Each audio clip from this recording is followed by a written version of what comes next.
Welcome into Payoff Pitch, Action Network's MLB betting podcast presented by BetMGM. Tuesday, August 8th. Everybody in action on this Tuesday. Brendan Glasheen joined by the usual Tuesday crew, Sean Zerillo, the author of Opening Pitch, which you can find a succinct breakdown of the slate over on actionnetwork.com, also in the Action Network app, and Anthony DeBundo, who does have Dinger Tuesday picks for this Tuesday slate. It is Dinger Tuesday. A lot to dive into. We are live here on Payoff Pitch. We come to you every Monday, Tuesday, and Friday during the season. Please rate, review, and subscribe to the podcast. Great time of year as the playoff races continue to heaten up and we come down the stretch. We've got a lot to get to. We want to mix in some other things besides the actual betting because it was kind of a bleep storm yesterday in baseball, particularly with the Baltimore Orioles. I've got thoughts. DeBundo's got thoughts. Just a quick minute on that, because it's a shame what's happening with the Baltimore Orioles broadcast booth. Also, we didn't even talk about this yesterday, Zerillo.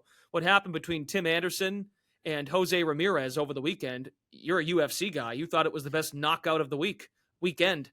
But anyway, task at hand. Let's dive into some bets, and we'll mix in that other stuff. Your best bet does feature the Baltimore Orioles. What is the angle? Yeah, taking the Orioles in both halves today, first five in full game, hoping that the suspension of Kevin Brown yesterday is not going to provide them with some bad karma. Maybe this is the turning point down the stretch where it completely collapses for the Orioles, because coming from the top, the karma could not be worse. But in terms of Tuesday's matchup, I like the Orioles down to about plus 111 for the first 5 innings, plus 105 for the full game. Grayson Rodriguez has been much better in his second stint in the big leagues. Technically his third stint, he did come back up for a start in between his first 10 starts and his most recent 5 starts. But you see the improved command, the improved velocity first time around, sitting about 96.7 miles an hour. His past 5 starts over 98 miles an hour. He's also thrown slightly different pitch mix. He scrapped his cutter. He was throwing that as much as 20% of the time. His first 10 starts in the big leagues, that's basically gone, and he's increased his fastball and changeup usage. So they've consolidated his arsenal. His velocity has gone up. His stuff plus rating has gone up, and his location and command numbers have improved too. Strikeout minus walk rate in those first 10 starts compared to the recent 5 starts is actually very similar, but the underlying pitch modeling metrics say that Rodriguez has been much better, and it's pretty evident just watching him that he's much more refined, has much more comfort in terms of his commanding, locating, and not falling behind against hitters. So the Orioles here are a value bet for me. Framber Valdez, his underlying indicators this year have taken a slight step back, even though his strikeout and walk numbers have actually moved forward. So project a pretty negligible difference between these two starting pitchers. So I like Baltimore here at home, as I said, at plus money, and I doubt we get much plus money on the Orioles the rest of the way at home. Okay.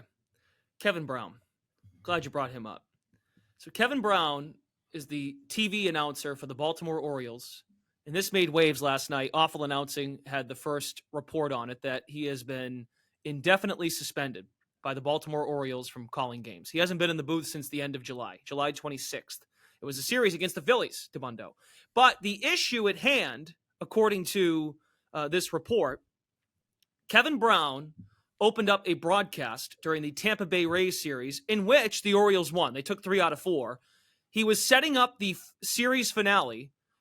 They had led the series 2-1. The history on the line for the Orioles was that they were going to win their first series down at Tropicana Field for the first time in 15 tries. They had not won a series in a long time against the Orioles or against the Rays at the Trop.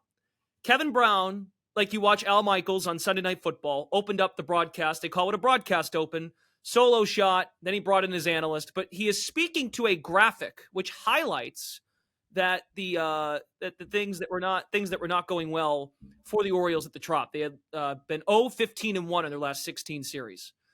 Brown has not been in the booth since, and it caused a shitstorm on Twitter last night. It's like one of those rare moments where everyone is galvanizing and coming together, united on the same cause. Kevin Brown, free Kevin Brown. He has been treated unfairly by the Baltimore Orioles. Now, this Awful Announcing article that came out yesterday has since mentioned that they did hear from a spokesman that would not give details on personnel matters, and that they look forward to seeing Kevin very soon. I'm sure they are. But what an embarrassment. All he said, he was pointing out a fact about what the Orioles had been doing at the Trop. He has been suspended. I don't know if he'll be back in the booth, because if I was Kevin Brown, and I know Kevin Brown personally, I'd be so pissed at this whole situation.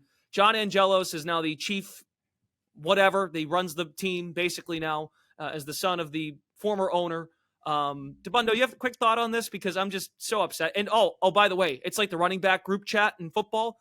All of the baseball broadcasters came together and they all mentioned how this was an embarrassment on their broadcast last night. Gary Cohen, Michael Kay, Dave O'Brien from the Red Sox, Jason Benetti of the White Sox, who actually used to work with Kevin Brown in Syracuse in their AAA days.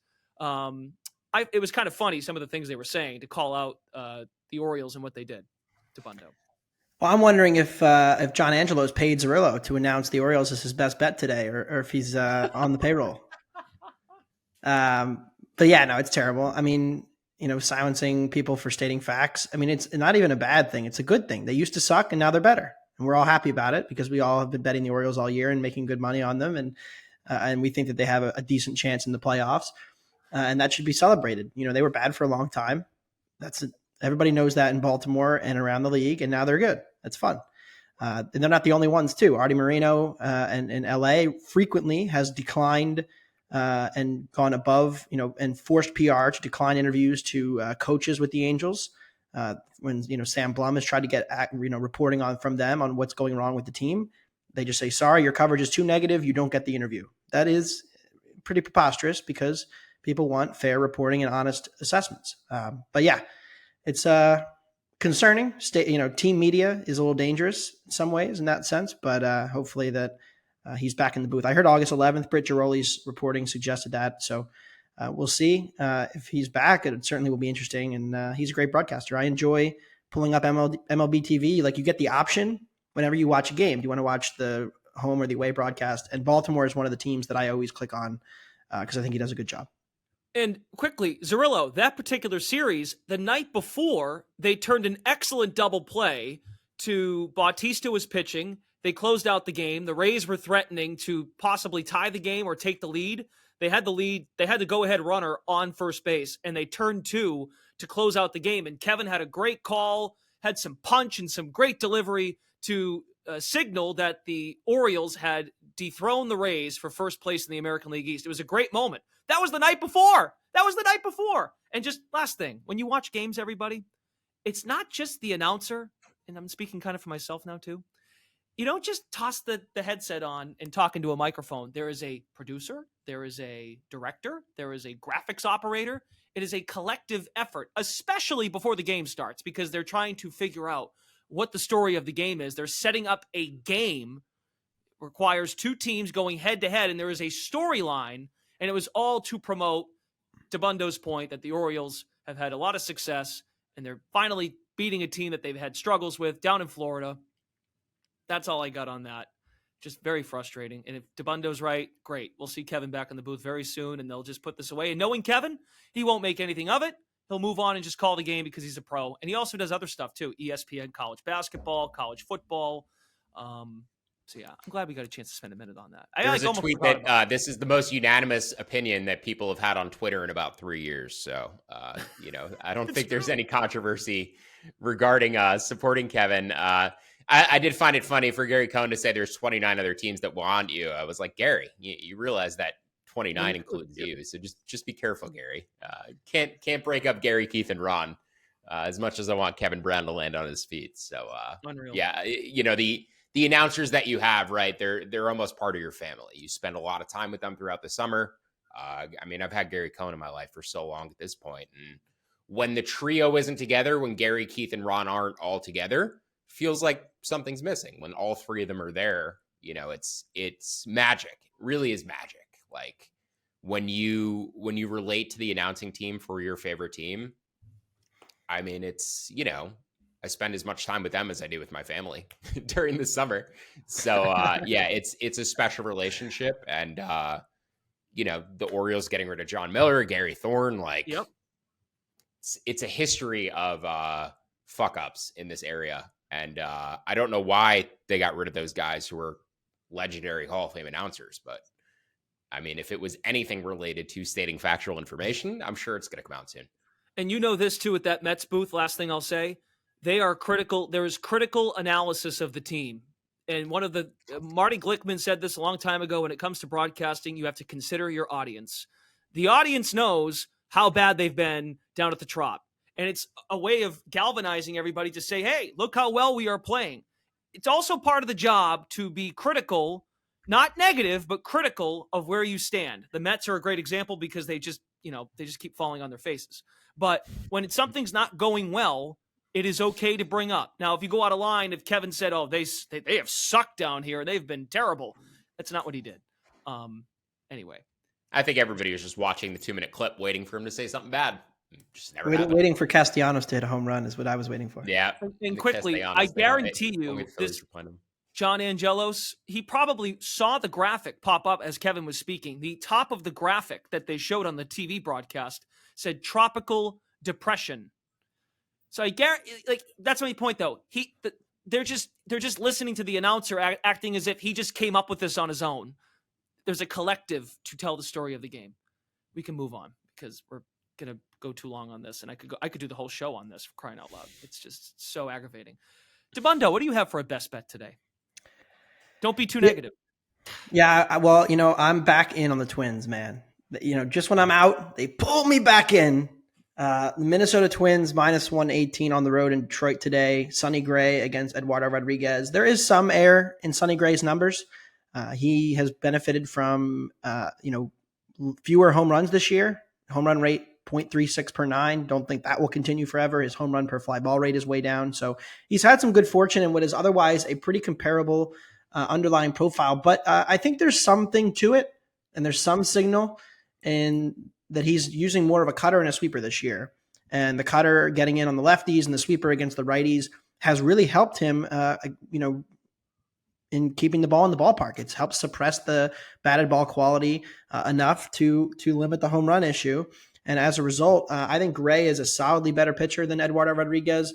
Rodriguez has been up and down this season. I'm not really a believer that anything's really changed with Eduardo either. Like, he's been a consistently, mid to high threes ERA pitcher who this year, again, has had some benefit with, batted ball luck and some strand rate stuff to have an ERA below 3. But I think that Gray is a tick better. And then I also have the much better lineup. The Twins don't project all as well against lefties, but they did have some, boost coming back into the lineup. Luplo's been playing against the lefties, and he's always hit lefties in his career.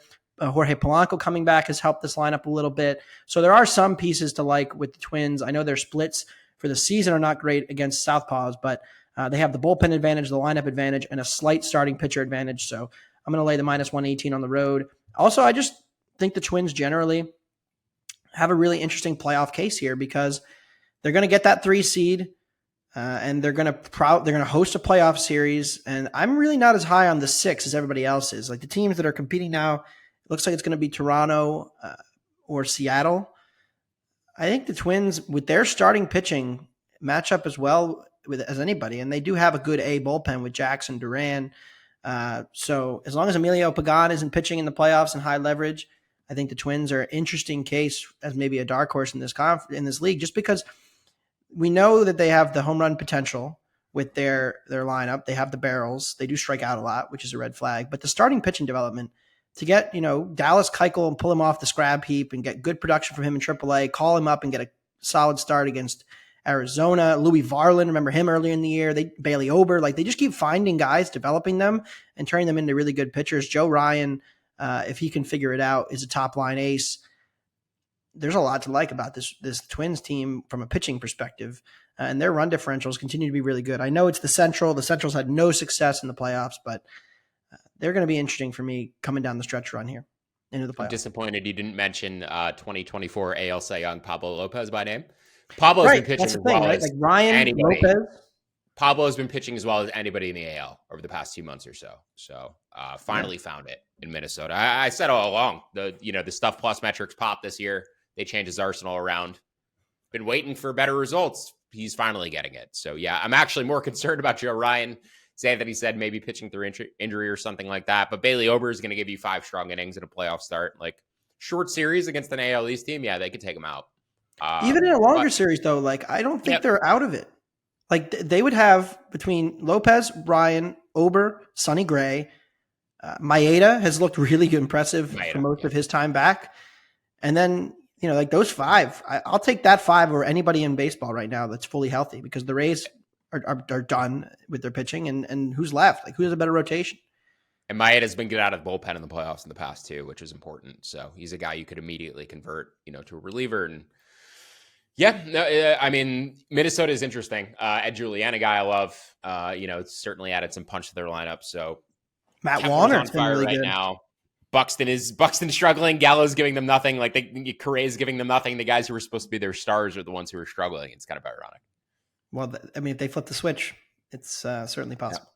Yeah. Twins are down to -115 today. They try to make it 6 straight wins. At BetMGM, they are 25-1 to win the World Series.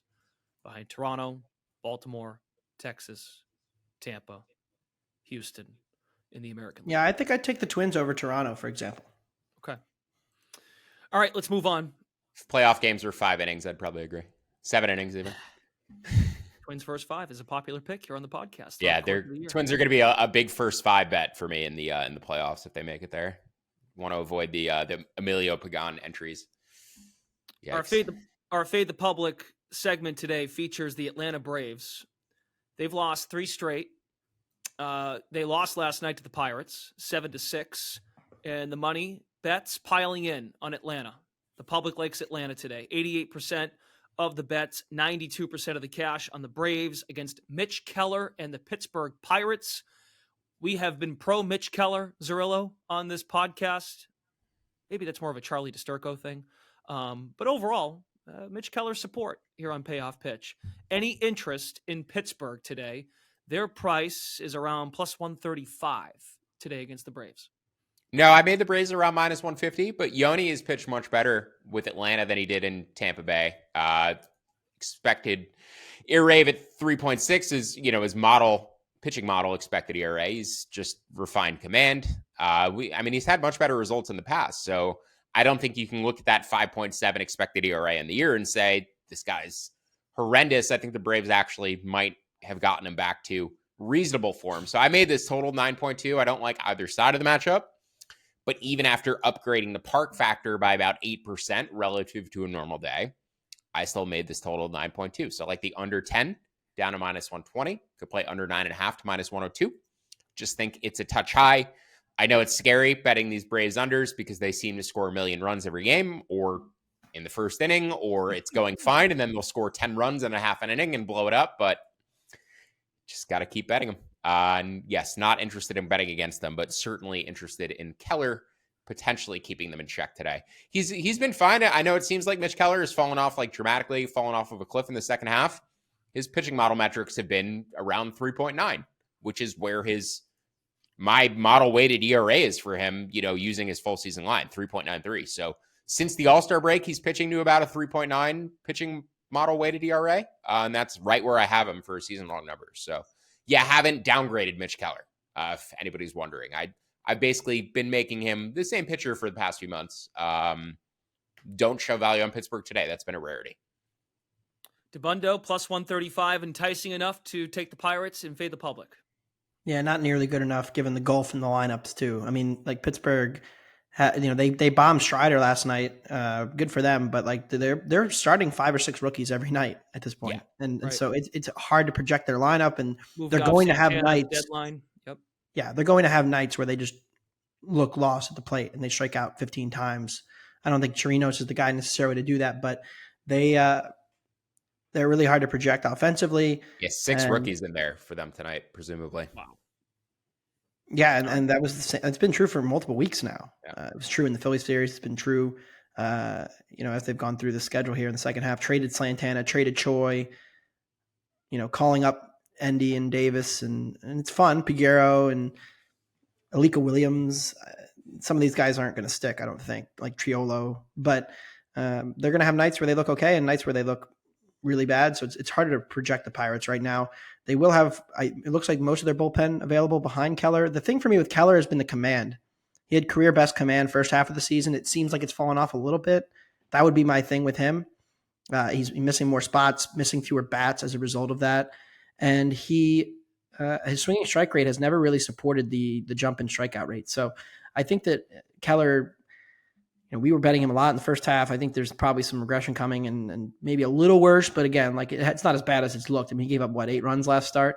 So he's somewhere in the middle, an above average starter, but nothing special for me. So yeah, no play on this game. Under 10 runs is down to -105 at BetMGM. Yeah, plenty. Like I said, -120 is where I'd bet it to, and then even 9.5 at -102. So plenty of room. Okay, Zerillo, I don't know if the Underdog board is as good as it was yesterday. I know we didn't get the Nationals to play. They're playing a doubleheader against Philadelphia, but the Royals almost came through at Fenway. But looking at underdogs for Tuesday, is there a price that jumps out to make you consider taking an underdog? Yeah, Vic Carapazza on my shit list today for that check swing call in the 9th inning. That was fucking horrendous. I love how mad we're all today. I love it. We've had some issues. I mean, that was a bit. Brendan, I'm sure you were watching that. And you were like, "Oof, we got away with one there." Some technical issues to get us up on the air today. The Kevin Brown thing. Everyone's mad. I love it. In terms of my best bet for today, going with the Cincinnati Reds in both halves. My best underdog for today, I should say. Okay. Going with Cincinnati Reds in both halves. Didn't think there was enough room on this last night to make it a play worth writing up. I thought it was going to come out of range by this morning, but it is still there today. So you can take Cincinnati down to about +120 for the first 5 innings, +120 for the full game. Same price target, both halves. Yeah, so Luke Weaver going against Braxton Garrett here. The Reds, the split's a little bit interesting. Whether they project better against lefties than righties, it's difficult to say. It's kind of swung back and forth throughout the season. Every time I check it, I feel like it flip-flops. But I don't really see a big split necessarily in the Reds offensively, left-handed versus right-handed. And Braxton Garrett is one of these guys who seems to go up and down. I keep thinking he's a breakout candidate because of that first-round pedigree. You see the, performances go up for a month. He has a bunch of quality starts, and then he dips back down into the 4.25, 4.5, expected ERA, pitching model ERA type range. So don't necessarily see a big difference between these two starting pitchers. I would give the pitching advantage to the Marlins, and I think Weaver certainly has the much lower floor and Garrett the higher ceiling, but projected the Reds basically around even money in this matchup at home. And like the Orioles, I doubt you get them at plus money too many times down the stretch here at home. DeBundo, you have an underdog in mind, and Zerillo's got thoughts on this one too. So Zerillo, feel free to chime in after DeBundo does. You're on the Arizona Diamondbacks, the Snakes. Yeah, I'm running into the buzzsaw that is the Dodger offense. Since the trade deadline, they've been dynamite, hitting a lot of balls out of the yard, crushing everybody, running away with the division. But I think they're a little expensive here with Arias, who has continued to be inconsistent. And the problem for Julio has been the home runs. Now, you could look at this one of two ways. For years, Arias was a guy who outperformed his expected metrics, somebody who kept the ball in the yard despite not really having the stuff to necessarily do that, and somebody who kept his home run to fly ball rate way below league average.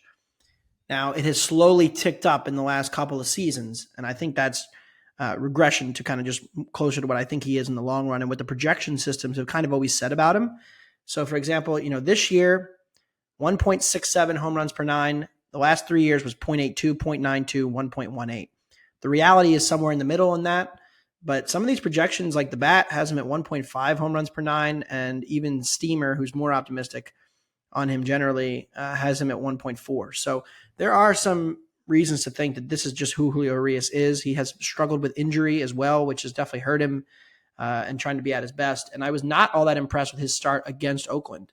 I know the final line was good, but he was not at his best in that outing either. So I think that's a classic example of a big name pitcher being a little overvalued. And Brandon Pfaadt, as bad as he's been, I actually still am a believer in Pfaadt, somebody who has also a major home run problem and is sure to give up 1 or 2 tonight. But the change in the mix a little bit coming up last start, best start of his career, and somebody who has consistently gotten impressive strikeout numbers in the minor leagues.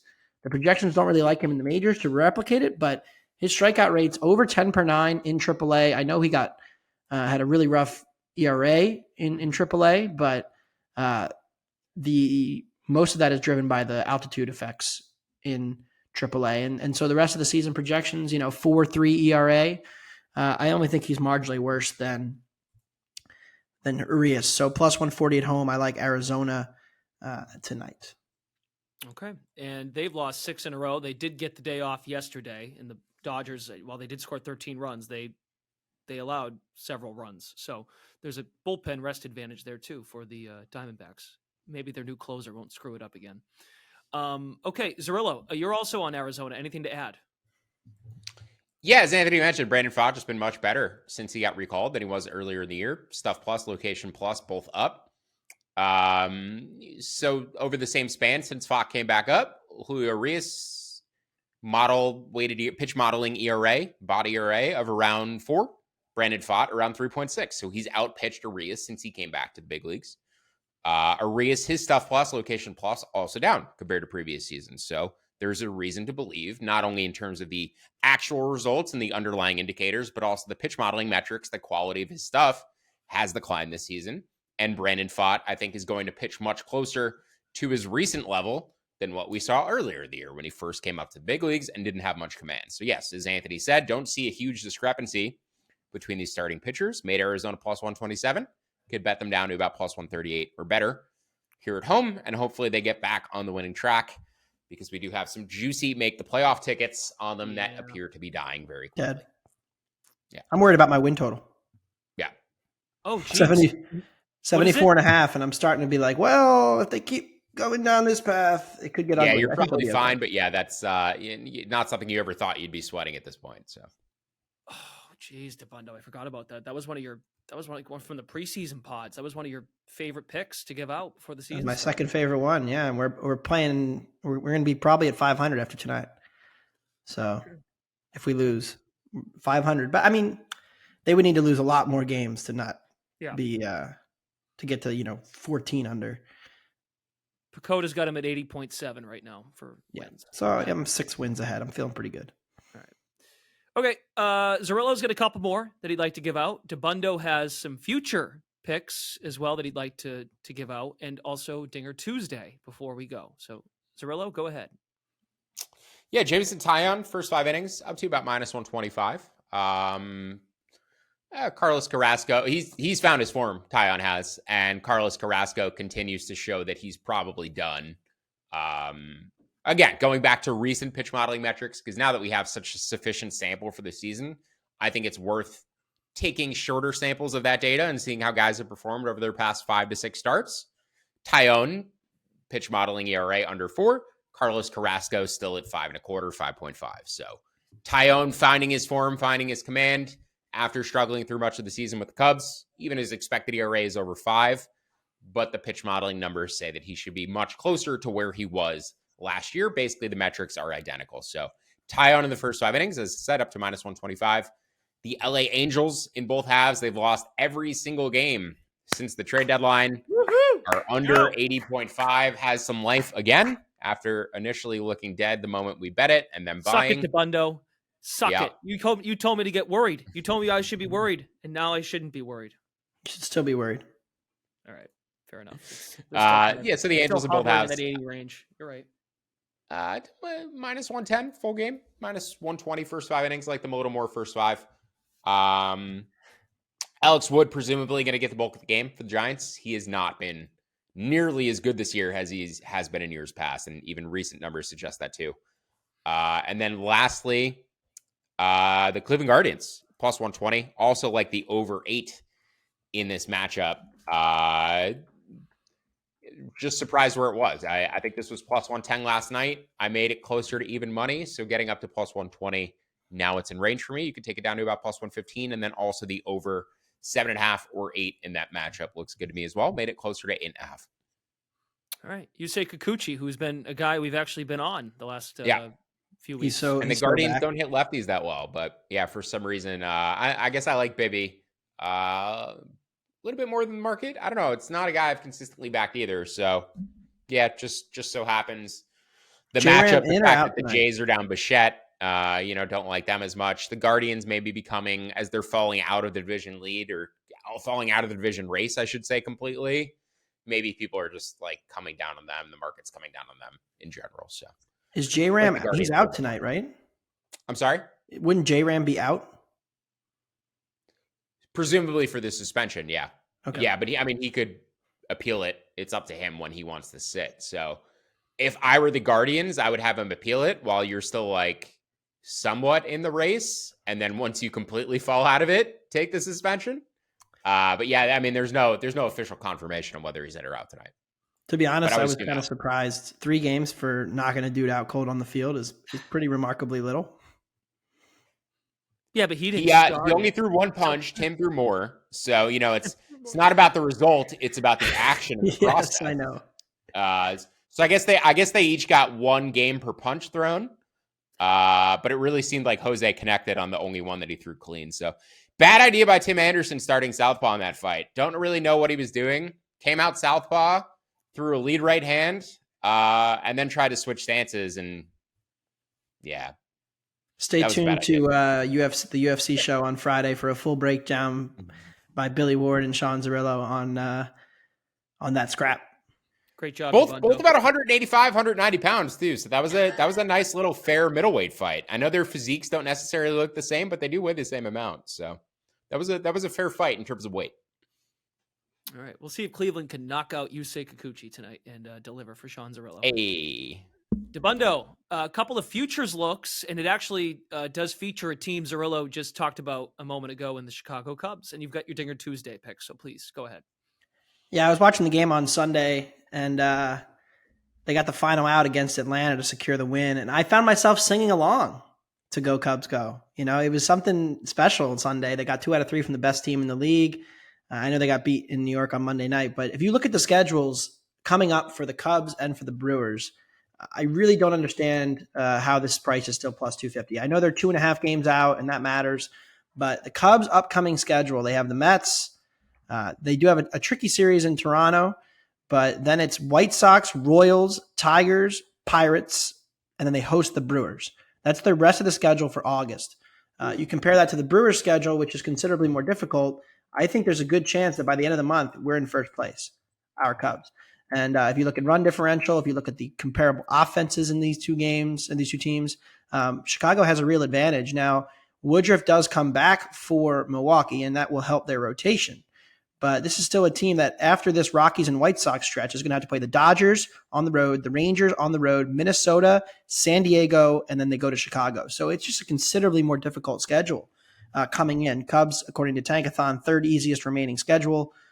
Plus 250 to win the division and plus 125 to make the wild card in a wild card race in which the Giants are fading. The Reds have faded a bit and don't really have, maybe Green and Lodolo saved them, but we'll see.